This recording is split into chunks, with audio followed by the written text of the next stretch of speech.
اللہ اکبر لا الہ الا اللہ، اللہ اکبر وللہ الحمد۔ یہ کلمات 9 ذوالحج کے فجر کی نماز سے لے کر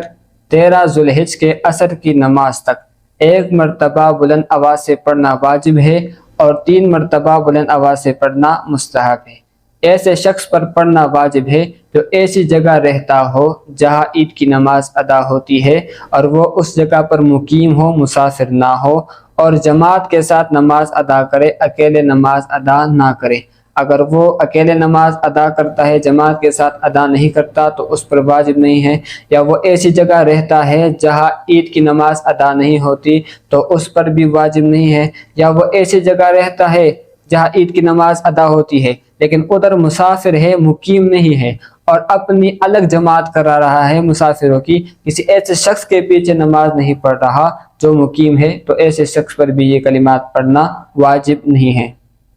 ان کلمات کو سلام کے فوراً بعد پڑھنا واجب ہے۔ اگر کسی نے جماعت کے ساتھ نماز پڑھی، سلام پھیر لی، لیکن سلام کے فوراً بعد یہ کلمات نہیں پڑھے بلکہ باتیں شروع کر لی یا اٹھ کر چلا گیا، تو ابھی یہ کلمات اس پر پڑھنا واجب نہیں ہے، بلکہ یہ واجب اس سے ساقط ہو گیا ہے، ضائع ہو گیا ہے، اس کے بدلے جو گناہ تھا وہ اس کے سر آ گیا ہے۔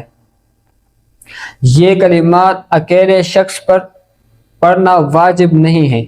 نہ ہی عورت پر اس کا پڑھنا واجب ہے، لیکن بعض علماء کرام اس کو اکیلے شخص پر بھی واجب قرار دیتے ہیں، جس طرح کہ امام ابو یوسف اور امام محمد، یہ احناف کے بڑے علماء میں ان کا شمار ہوتا ہے، انہوں نے اکیلے شخص کے لیے بھی اس کو واجب قرار دیا ہے۔ اس لیے بہتر یہ ہے کہ اکیلا شخص بھی ان کلمات کو ادا کر لے، ان کلمات کو پڑھ لے۔ ایسا شخص جس سے ایام تشریق میں نماز قضا ہو گئی اور اس کی قضا وہ انہی ایام تشریق میں کر رہا ہے، یا ان ایام تشریق کے بعد اس کی قضا کر رہا ہے، یا پچھلے سال کے ایام تشریق کی نماز قضا ہوئی تھی اور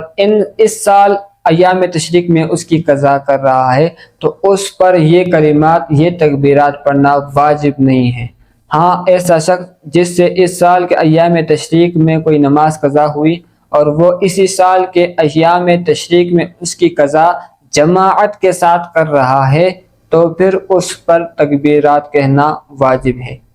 اس کے علاوہ پر واجب نہیں ہے۔